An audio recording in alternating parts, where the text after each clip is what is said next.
우리나라 한 조사기관에 의하면 청소년 4명에게 연구를 했는데 그들 가운데 소형 녹음기를 달아놓고 그들이 어떤 말을 하는가 연구를 하기 시작했습니다. 그런데 4시간 동안 평균 욕을 194회를 했답니다. 75초마다 한 번씩 욕을 하는 것입니다. 싸운 것이 아니에요. 행복하게 일상적인 대화를 나누는데 욕을 그렇게 많이 하는 것입니다. 스스로 욕을 했는지도 인지하지 못했어요. 욕을 하지 말고 말을 한번 해봐 라고 말했더니 말을 잘 못하는 겁니다. 존 버년 역시 그랬습니다. 문제는 하나님을 만난 이후에도 이 문제가 쉽게 해결되지 않는 것입니다. 설교를 하는 중간에도 욕을 하고 싶은 충동을 느꼈다고 합니다. 그러니 얼마나 심각하겠어요.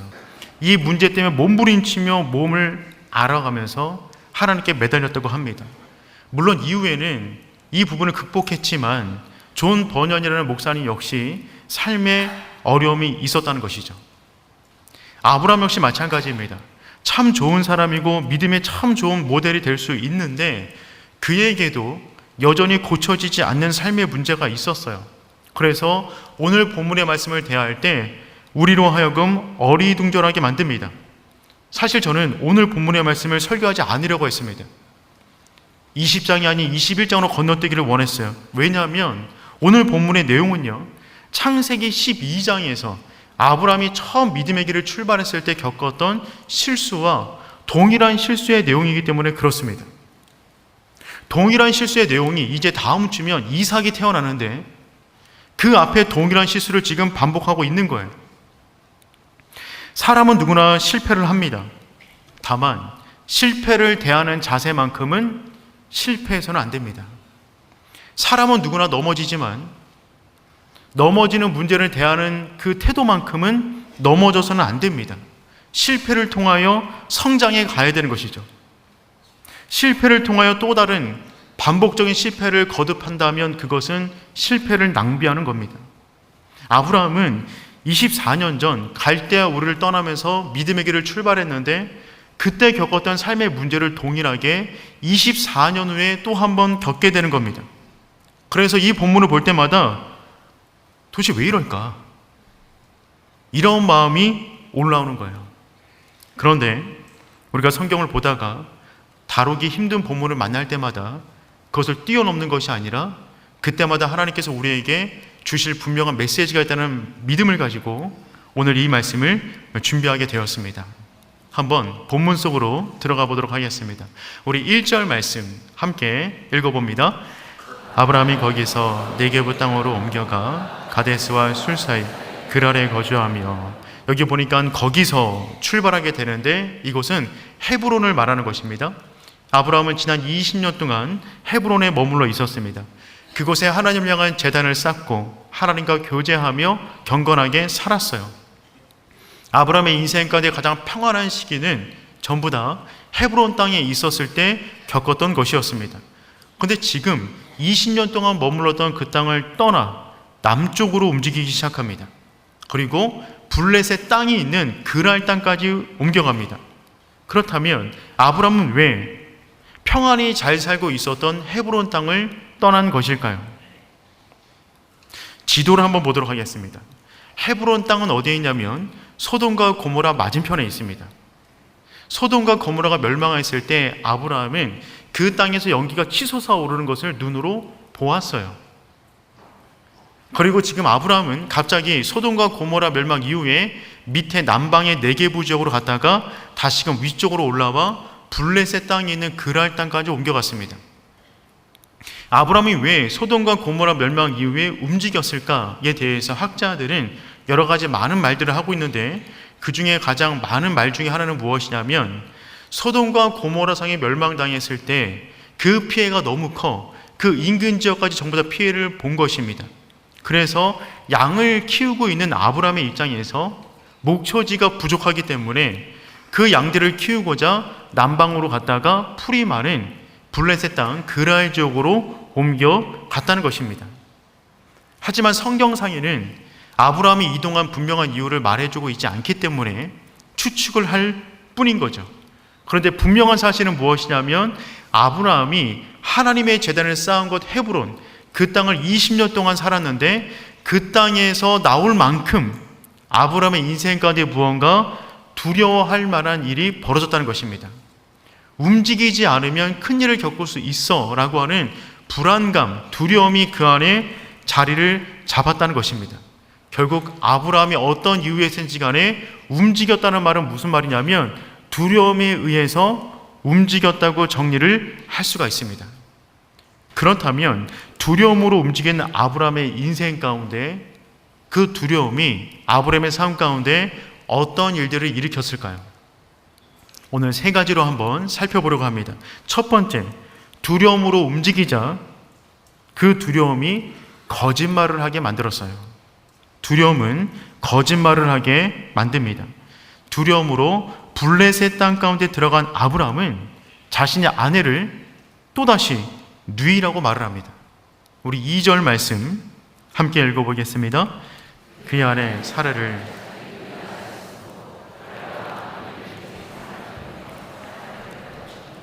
아브라함이 또다시 자신의 아내를 누이라고 속인 거예요. 24년 전에 했던 그 수법을 다시 한번 또 쓰고 있는 것입니다.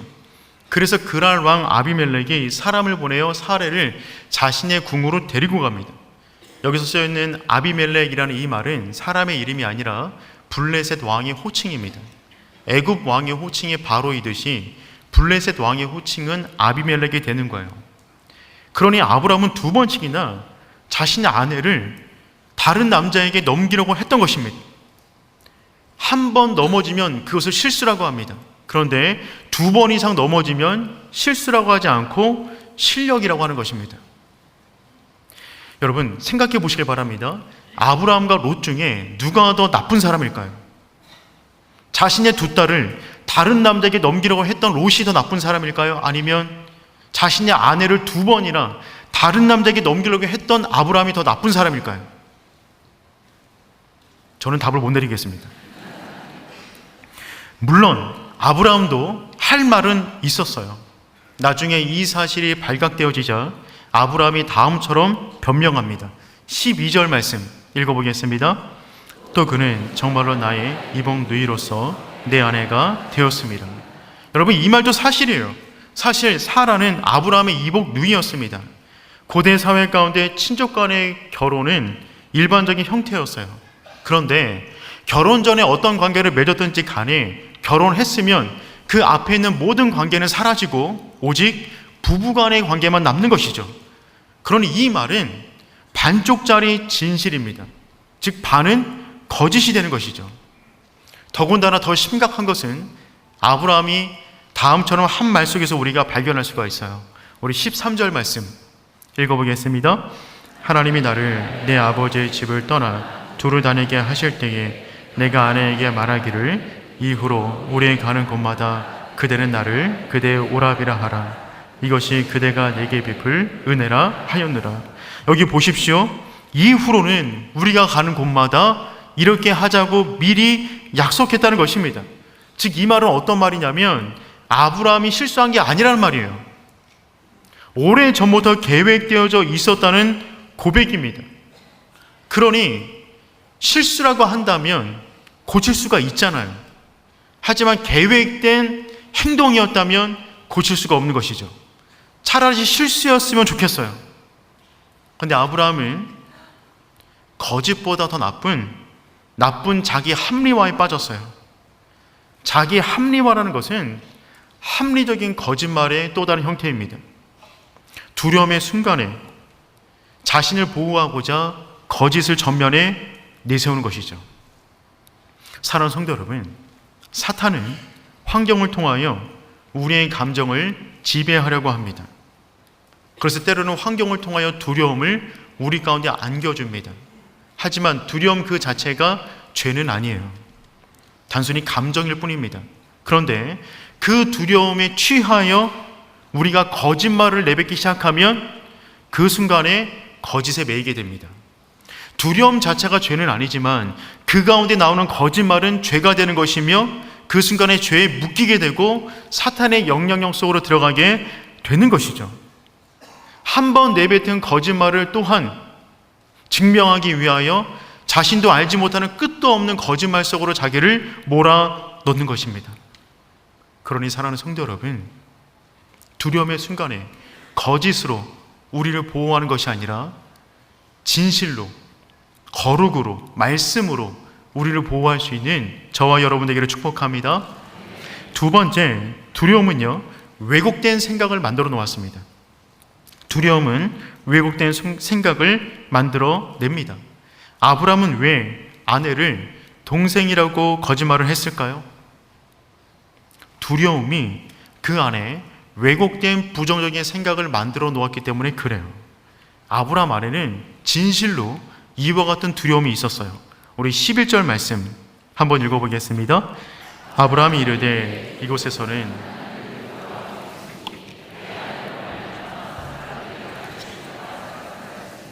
아브라함은 이렇게 말하고 있습니다. 내 아내로 말미암아 사람들이 나를 죽일까 생각하였습니다. 내 아내가 너무 예쁘기 때문에 남편이 나를 죽이고 아내를 빼앗을 것 같은 두려움이 그 안에 정말로 있었어요. 아브라함의 이 말은 정말 놀라운 말입니다. 아니, 어떻게 이런 두려움을 가질 수가 있단 말입니까? 지금 사라의 나이가 89세입니다. 24년 전에 동일한 일을 애굽에서 겪었어요. 그때 나이는 65세였어요. 사라가 127세에 죽습니다. 그러니 65세라는 나이는 중년의 나이가 되겠죠. 지금의 중년의 여인들을 떠올려 보시길 바랍니다. 그 중에도 아름다운 여인이 종종 계시잖아요. 그때는 이해가 돼요. 그런데 지금은 89세예요. 되게 우아할 수는 있겠지만 정말 그것 때문에 내가 남편이 죽겠다라는 마음이 들 수 있을까요? 그 정도는 아니었던 것 같습니다. 더군다나 윤리와 도덕으로 보았을 때 아비멜렉은요, 아브라함보다 더 높은 가치를 지니고 있는 사람이었어요. 아브라함의 거짓말이 들통이 나자 아비멜렉이 다음처럼 말을 합니다. 우리 9절 말씀 함께 읽어보겠습니다. 아비멜렉이 아브라함을 불러서 그에게 이르되 내가 어찌하여 우리에게 이렇게 하느냐? 내가 무슨 죄를 내게 범하였기에 내가 합당하지 아니한 일을 내게 행하였도다 하고, 아비멜렉이 지금 말을 하고 있는 것이죠. 지금 뭐라고 말합니까? 어찌하여 내가 나와 내 나라가 큰 죄에 빠질 뻔하게 하였느냐? 즉 이와 같은 일들은 우리나라에서도 죄로 여기고 있는 것인데 너가 어떻게 그런 일을 저질 수가 있냐는 것입니다. 결국 아브라함이 만들어낸 불안, 두 가지 불안이 있었어요. 첫 번째는 내 아내가 너무 예뻐서 나를 죽일 수도 있을 것이다. 두 번째, 아비멜렉은 무자비한 사람이기 때문에 나를 죽일 거야 라고 하는 그 생각은 사실도 아니었고요, 그의 불안감이 만들어낸 자기만의 생각이었다는 것입니다. 사랑하는 성도 여러분, 두려움이 올라오는 그 상황 가운데 상황을 묵상하지 마십시오. 상황을 주관하시는 하나님을 믿으시기를 축복합니다. 두려움의 그 순간 우리가 붙잡아야 될 것은 무엇이냐면 나의 생각이 아니에요. 나의 감정이 아니에요. 누군가의 말도 아닙니다. 그들이 하는 말을 가만히 들어보면 잘 알지도 못하고 하는 말들이에요. 두려움의 순간에 우리가 붙잡아야 될 말이 있다면 오직 하나님의 말씀이 되는 줄 믿습니다. 고린도후서 10장 5절 하반절 말씀은 다음처럼 선언하고 있어요. 우리 함께 읽어보겠습니다. 모든 생각을 사로잡아 그리스도에게 복종하니. 아멘. 모든 생각을 사로잡아. 생각은 날뛰어요. 통제가 안 돼요. 그 모든 생각을 사로잡아 그리스도에게 복종하게 하니. 복종하다는 말은 무슨 말이냐면, 그리스도에게 복종한다는 말은 그리스도께서 하신 말씀 가운데 매여 있게 만들라는 것입니다. 우리의 모든 생각과 감정, 그것을 사로잡아 그리스도의 말씀 위에 우리의 생각과 감정이 풀어날 수 있도록 해야 되는 것이죠. 사랑하는 성도 여러분, 두려움의 순간에 최악의 시나리오를 고민하지 마시고 말씀으로 생각하시길 축복합니다. 세 번째, 두려움은요, 하나님의 약속을 위태롭게 만들었습니다. 두려움은 하나님의 약속을 위태롭게 만듭니다. 아브라함이 사라를 자신의 누이라고 했고, 아비멜렉은 그 말을 믿어서 사라를 자신의 후궁으로 삼았어요. 왜 아비멜렉은 사라를 자신의 궁으로 데려갔을까요? 이 당시는 전쟁이 끊임없이 일어나는 시대였습니다. 주변 인근에 있는 모든 나라는 다 자신의 적국이에요. 그 상황 가운데 평화를 유지하기 위해서는 관계를 돈독하게 맺어야 되는데 가장 분명한 전략이 무엇이냐면 정략 결혼이었습니다. 아브라함은 이미 그 사회 가운데 굉장히 알려진 인물이었어요. 318명을 데리고 그 일대를 구원해낸 사람이었습니다. 그런 그 아브라함이 블레셋 땅까지 들어가니까 당연히 아비멜렉 입장에서는 관계를 돈독하게 맺을 수밖에 없겠죠. 근데 갑자기 물어보지도 않았는데 사라가 내 동생이라고 말을 하니까 갑자기 사라를 데려다가 자신의 후처로 삼는 것입니다. 그런데 여러분, 사라가 누구입니까? 사라는 하나님의 나라의 백성을 일으킬 어머니입니다. 아브라함이 사라를 포기한 것은 아내를 포기한 것 이전에 하나님이 자식에게 주신 그 사명을 포기한 거예요. 그가 왜 갈대우르를 떠났습니까? 그가 왜 지금까지 믿음의 훈련을 겪고 있는 것입니까? 그는 왜 살아가는 것입니까? 그 분명한 이유는 무엇이냐면 하나님이 그에게 주신 그 비전과 약속, 그 사명을 이루기 위하여 살아가는 것인데 사라를 포기하는 것은 그것을 포기하는 거예요. 더군다나 조금 전에 천사가 와서 내년 이맘때 아이가 낳을 것을 말씀해 주었잖아요. 그럼에도 불구하고 아브라함은 두려움에 쌓여서 그 약속을 잊어버리고 사라를 다른 남자의 품 안으로 집어넣는 것입니다. 결국 두려움이 사명을 포기하게 만든 거예요. 누구 때문이 아닙니다. 우리 삶까지 수많은 불안한 요인들이 있을 거예요. 어려운 일도 있을 겁니다. 하지만 염려하지 마십시오. 하나님이 그 모든 불안에 답이 되는 줄 믿습니다. 그 순간에 두려워하시는 것이 아니라 하나님이 주시는 그 마음을 품을 수 있는 저와 여러분 되었으면 좋겠어요. 디모데후서 1장 7절 말씀 읽어보겠습니다. 하나님이 우리에게 주신 것은 두려워하는 마음이 아니라 사랑과 절제하는 마음이니. 아멘. 하나님이 우리에게 주시는 것은요, 두려워하는 마음이 아니랍니다. 대신 능력과 사랑과 절제입니다. 그 두려워 통제할 수 없는 그 생각을 절제하십시오. 그 순간에 하나님과의 사랑을 깊게 묵상하세요. 그리고 하나님의 능력을 구하십시오. 물론 우리의 감정과 생각, 우리 마음대로 통제하기 어렵습니다. 하지만 그 순간마다 이 말씀을 붙잡고 기도했으면 좋겠어요. 하나님이 주기를 원하는 그 마음 내가 품기를 원합니다. 오직 능력과 사랑과 절제하는 마음으로 내 두려움의 이 감정을 하나님 제거해 주세요. 아브라함은 두려움에 쌓여 거짓말을 했어요. 일어나지도 않을 왜곡된 생각들을 만들어 놓아 자기 스스로 자기가 파놓은 함정 가운데 빠지게 됩니다. 그 두려움 때문에 하나님이 주신 그 약속을 위태롭게 만들었어요. 그런데 그 순간에 하나님이 움직이기 시작합니다. 아브라함은 사고칠 능력은 있었지만 해결할 능력은 없었어요. 그 순간에 하나님이 아브라함의 인생 가운데 역사하기 시작합니다. 하나님이 어떻게 개입하셨을까요? 첫 번째, 하나님은요, 사라를 무의식 속에서도 보호하십니다. 무의식 속에서도 보호하세요. 우리 3절 말씀 함께 읽어봅니다. 그 밤에 하나님이 아비멜렉에게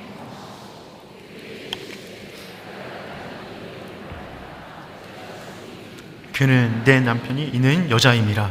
그 밤에 아브라함이 사고친 그 밤에, 거짓말을 한 그 밤에, 왜곡된 사고를 품었던 그 밤에, 하나님의 약속을 잃어버린 그 밤에 하나님이 아비멜렉의 꿈속으로 찾아가십니다. 하나님이 무의식 가운데 아비멜렉에게 말을 하는 것입니다. 그 여인은 남편이 있다. 그러니 너는 그 일로 인하여 죽으리라. 잠에서 화들짝 깨었어요.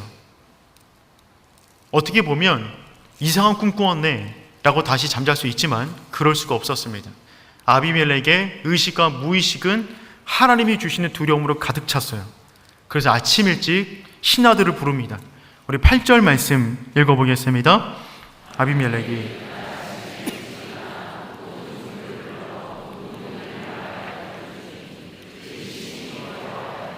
아멘. 아비멜렉의 이야기를 들은 모든 사람들은요, 전부 다 두려움에 떨었어요. 본문에서 두려움이라는 단어가 반복적으로 등장하는데, 사실 이 두려움이라는 것은 아비멜렉 이전에 아브라함이 가졌어야 할 두려움입니다. 아브라함이 아비멜렉을 두려워하기 이전에 하나님을 두려워했다면 이와 같은 일은 벌어지지 않았을 것입니다. 하나님 한 분만 두려워하면 온 세상을 대하여 자유할 수 있어요. 하지만 하나님을 두려워하지 않으면 온 세상의 모든 것이 두려움의 조건이 되는 겁니다. 그러니 기억하시길 바랍니다. 하나님은 우리가 잠자는 시간에도, 무의식의 순간에서도 우리를 지키시는 줄 믿습니다. 시편 121편 4절 말씀 우리 함께 읽어보겠습니다. 이스라엘을 지키시는 이는 졸지도 아니하시고. 아멘. 하나님은 잠을 안 주무세요. 그분이 왜 안 주무십니까? 우리를 지키기 위하여 졸지도 아니하시고 주무시지도 아니하십니다. 지키다라고 하는 단어는 울타리를 치다라는 의미가 있어요. 지키다. 우리가 잠자는 그 순간, 우리가 반응할 수 없는 그 순간, 우리의 의식이 사라진 그 순간에도 하나님은 우리 인생 가운데 울타리를 치시고 우리를 보호하고 계신 줄 믿습니다. 그러니 사랑하는 성도 여러분, 두려워하지 마십시오. 여러분의 인생 가운데 하나님의 말씀으로 울타리를 치시길 축복합니다. 두 번째, 하나님이 어떻게 개입하십니까? 아브라함의 무너진 영적 권위를 세워주십니다. 아브라함의 무너진 영적 권위를 다시금 세워주세요. 하나님은 당신의 자녀가 무너진 자존감을 가지고 이 땅을 살아가기를 원치 않으십니다. 하나님은 반드시 자녀의 자존감을 세워주세요. 하나님께서 아비멜렉에게 다음처럼 말씀하셨습니다. 우리 7절 말씀 읽어보겠습니다. 이제 그 사람의 아내를